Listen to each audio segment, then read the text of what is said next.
Nora Vale was still holding the apology card they had forced her to sign when the ambulance bill was taped to her chest in front of 70 guests. The card said she accepted full responsibility for poisoning a billionaire's son with a dessert she had never touched, and the bill, printed in red ink, said she owed $18,400 by Friday. Cameras rose from every table inside the private tasting room of Vale and Daughters, the bakery her grandmother had started with pawn jewelry and a second-hand oven.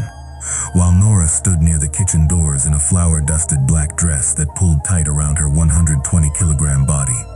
She had been told to smile, to keep her voice low, to look remorseful, because large women were frightening when they defended themselves, and pathetic when they cried, and her aunt had chosen pathetic for her.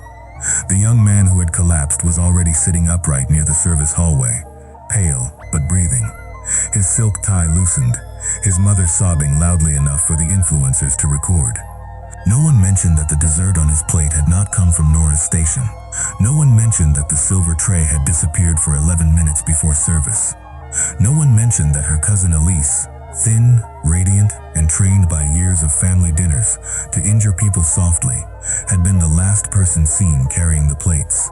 Nora tried to say this once, only once, but her Aunt Evelyn slapped the apology card against her palm and told her not to make the family uglier than she already had. The room smelled of burnt sugar, panic, and expensive perfume. A fork lay on the floor beside the boy's chair, still smeared with the almond cream that should never have been in that recipe.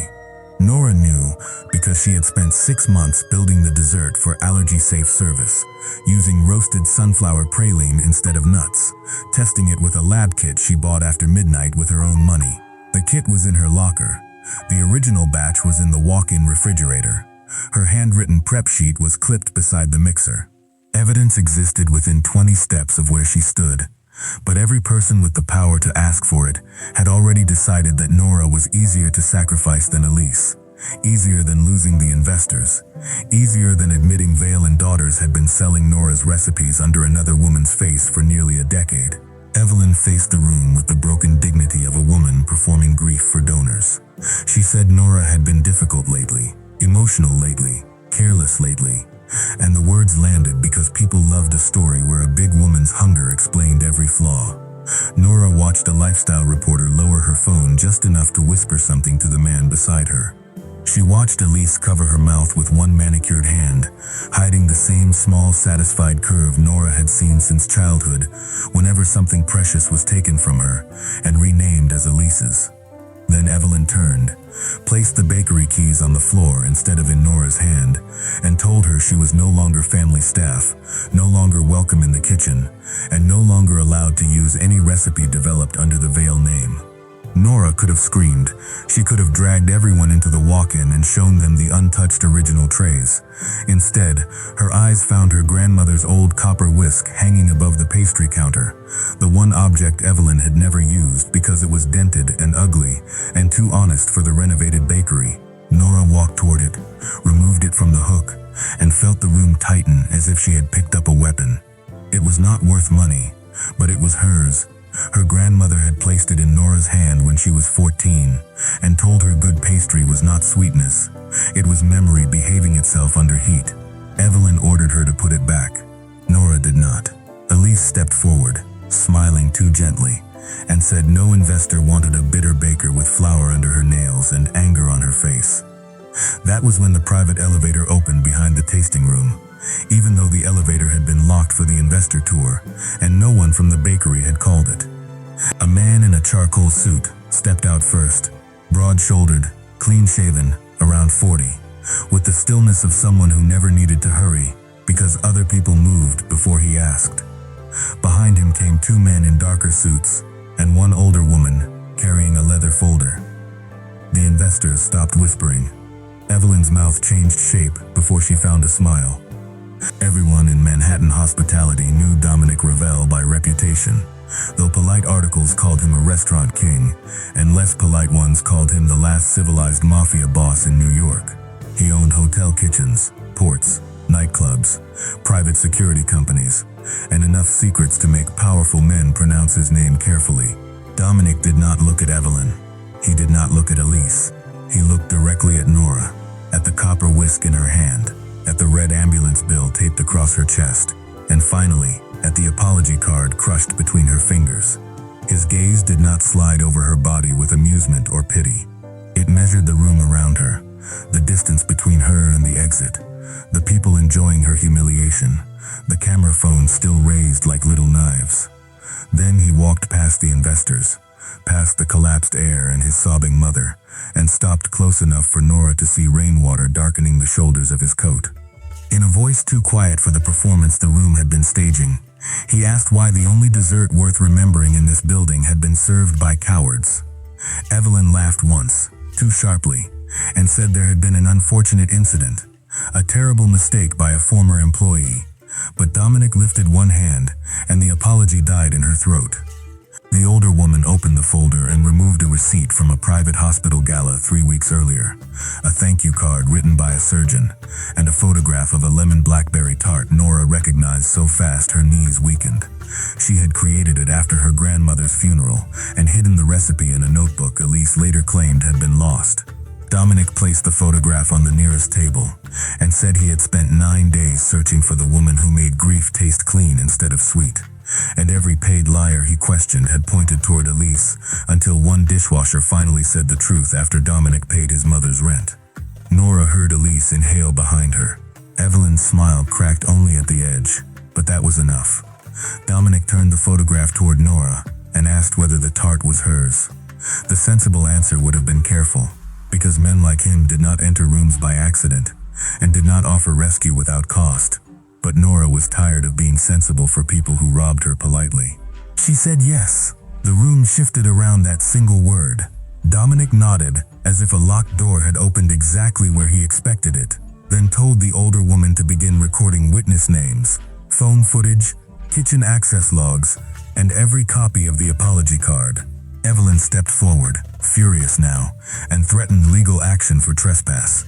Dominic finally looked at her. He did not raise his voice. He only asked why an allergy-safe dessert contained almond oil purchased that morning on Elise Vale's personal card. The sentence moved through the room slower than a scream and landed harder than one. Elise's face lost its color. The heir's mother stopped crying, and Nora felt the copper whisk slip slightly in her damp hand. Dominic reached into his coat, placed a sealed evidence bag on the table, and inside it was a small glass bottle with Nora's replacement label peeled halfway off, revealing Elise's initials written beneath in gold marker. Then Dominic leaned closer to Nora, still calm, still dangerous, and said the police were already outside, but the question was whether Nora wanted to leave as the blamed woman or stay long enough to watch the first lie burn.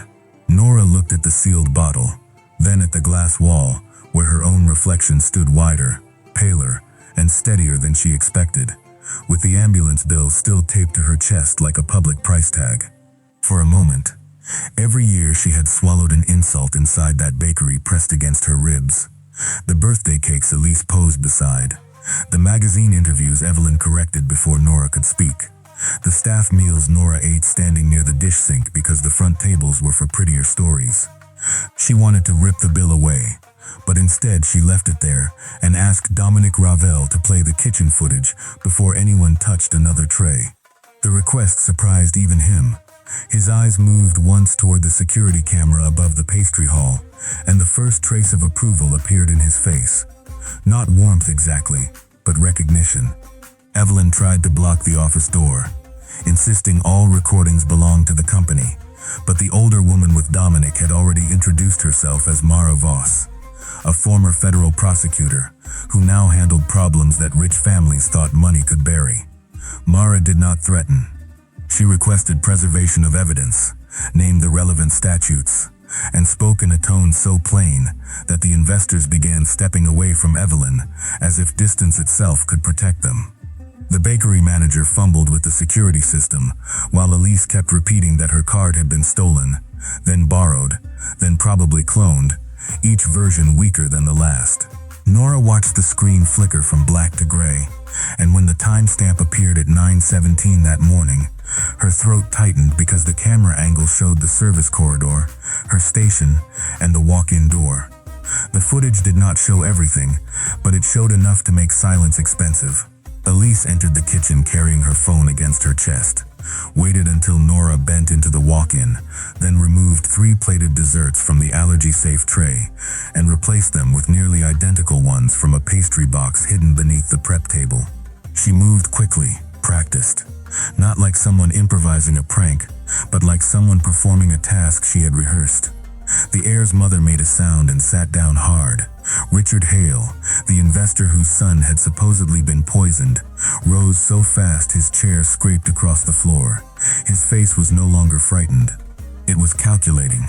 Nora noticed the change because she had spent years reading rooms from the edge of them, and Hale did not look like a father discovering sabotage. He looked like a man watching a plan fail in public. Dominic noticed too. He turned slightly, not enough to accuse, only enough to let Hale know he had been seen. Mara asked for the original footage to be copied in front of witnesses, and the manager obeyed with shaking hands. Evelyn lunged for Elise, whispering something harsh enough that Elise flinched, but Nora caught only 3 words. "Not here, idiot." Those words did more than the footage. They told Nora the sabotage was not Elise's private cruelty. It had been part of a larger arrangement. Her stomach tightened as the logic assembled itself from small, ugly pieces. The investor meeting, the public firing, the sudden legal language in the apology card, the ambulance bill already prepared, the cameras invited before dessert service. The way Evelyn had never looked surprised. They had not fired Nora because of the scandal. They had built the scandal to get rid of her. The reason arrived in a locked drawer beneath Evelyn's desk.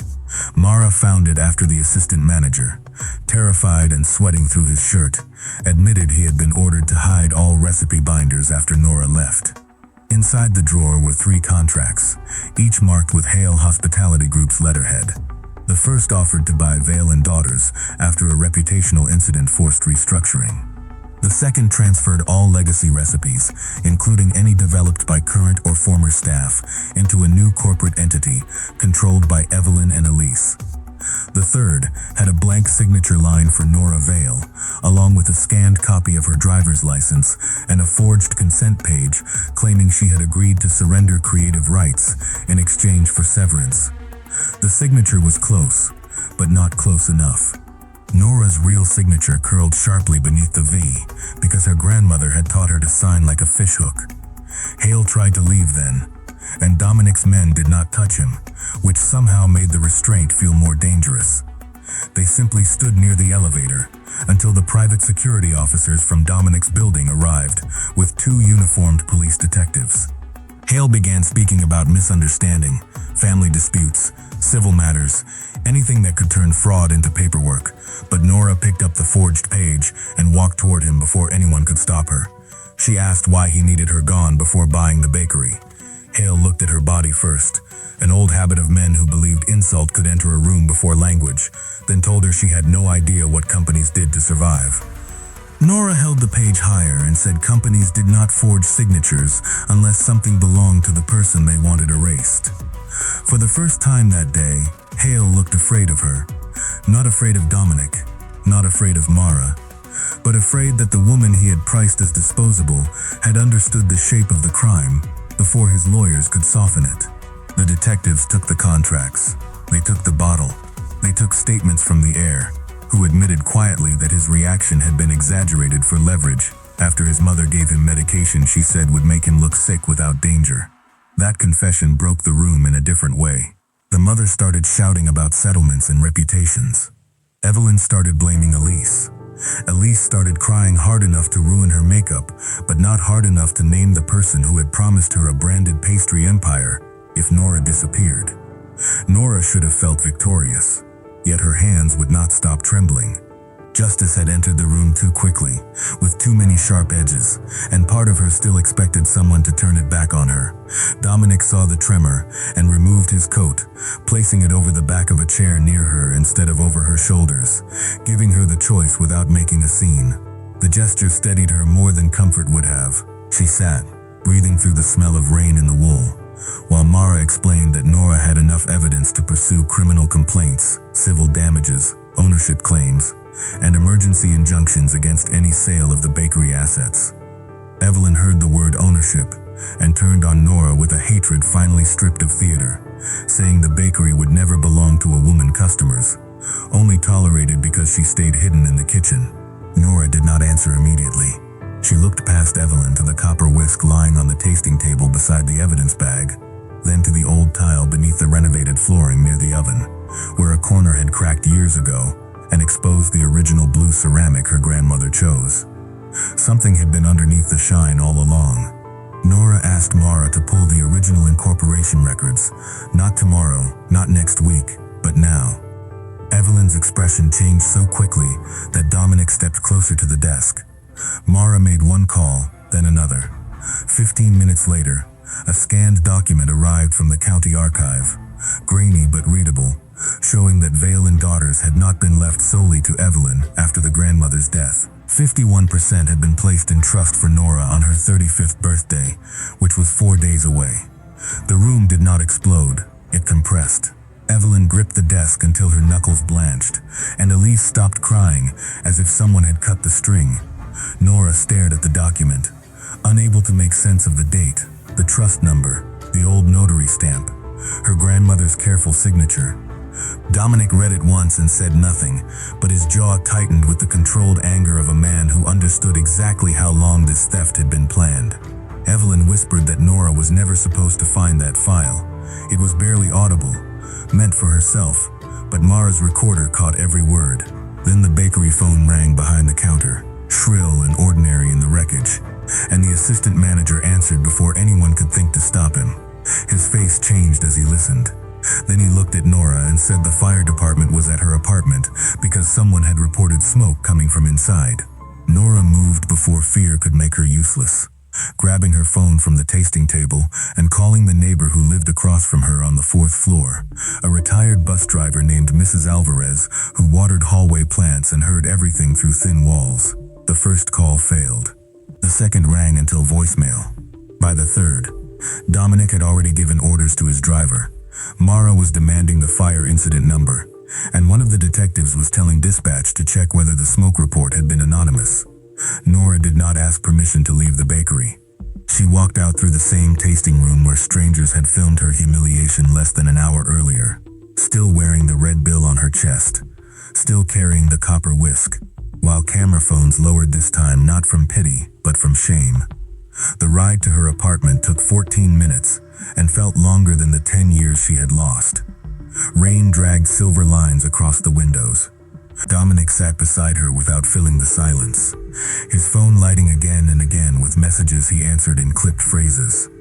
Nora's mind went not to clothes or furniture, but to the gray metal recipe box under her bed, the one holding her grandmother's letters, early drafts of recipes, lab receipts, photographs of failed cakes, every small proof that her work had been alive before anyone tried to own it.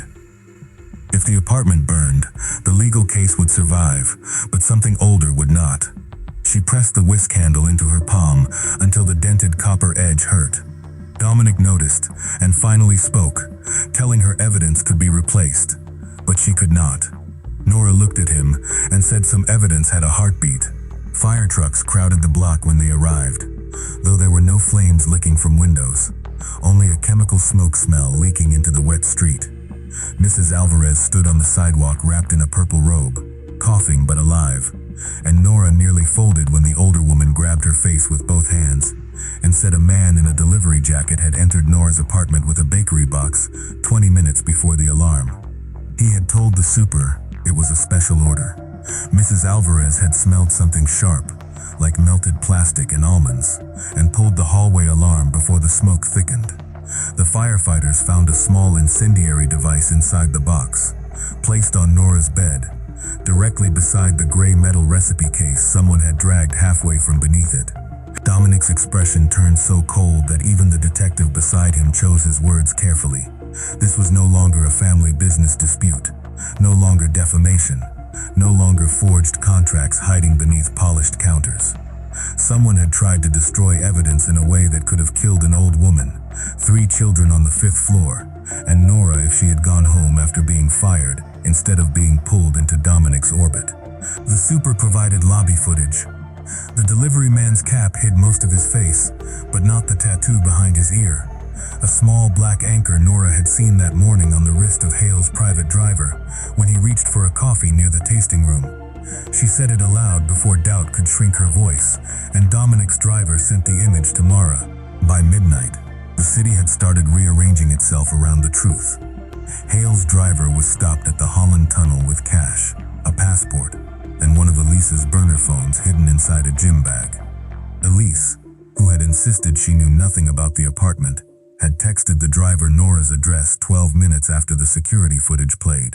Evelyn had forwarded the trust document to Hale 2 weeks earlier, with a message saying the fat girl gets everything, unless we break her first. Mara read that line from her tablet in the police conference room, and nobody looked at Nora afterward with softness. They looked at her with the careful respect given to someone who had survived a violence that wore family names and bakery aprons instead of masks. The arrest did not feel cinematic. Elise vomited into a trash can before detectives took her out through the back of the precinct. Evelyn demanded a lawyer, then demanded water, then demanded to speak to Nora as if authority could be summoned by tone. Hale said nothing at all, which was the smartest thing he had done all day. Nora did not watch them for long. She had thought revenge would look like eye contact, like the satisfaction of seeing fear return to the people who had fed it to her for years. But the feeling in her chest was stranger and quieter.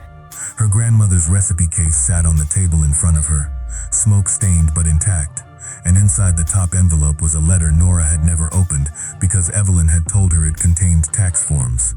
The letter was not about taxes. It was dated 6 months before her grandmother died, and written in a shaky hand that still carried the same stubborn elegance as the signature on the trust. "My Nora," it began, "if you are reading this late, then Evelyn has done what I feared, and you have stayed kind longer than was safe." Nora read the line twice before the words blurred. Her grandmother had known the bakery would become a battlefield.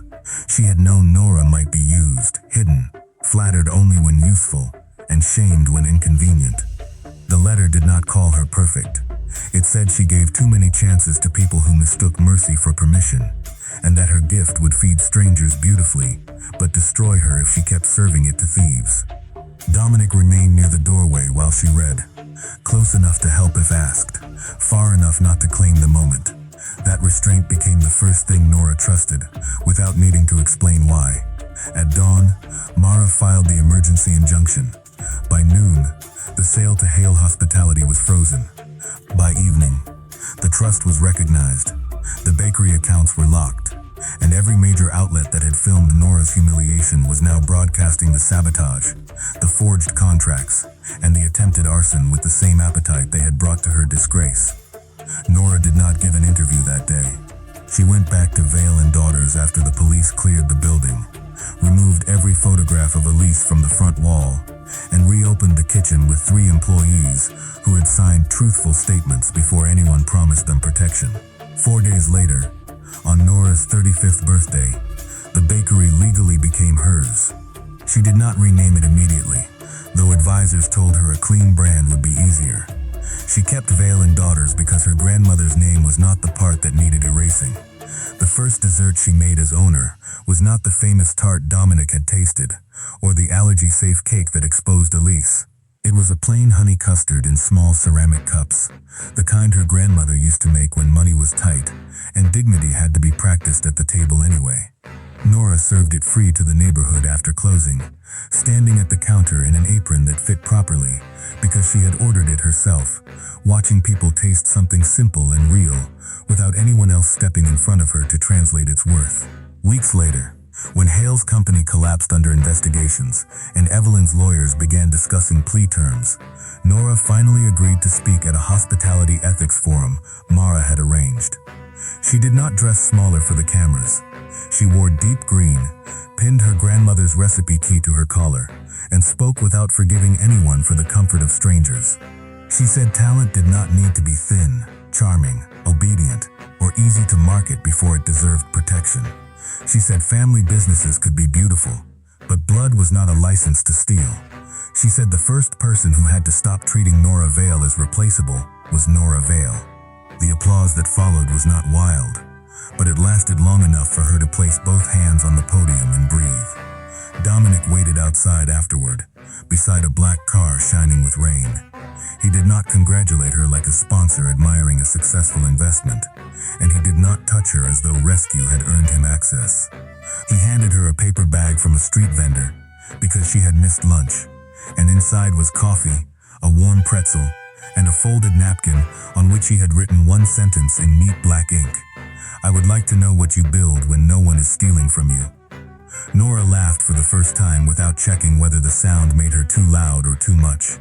She told him dinner would have to wait because the bakery opened at 5, and he said he knew a man powerful enough to carry flour before sunrise. For once, Nora did not look away from being wanted. Not as a symbol, not as a wound, not as a woman someone had improved by saving, but as herself.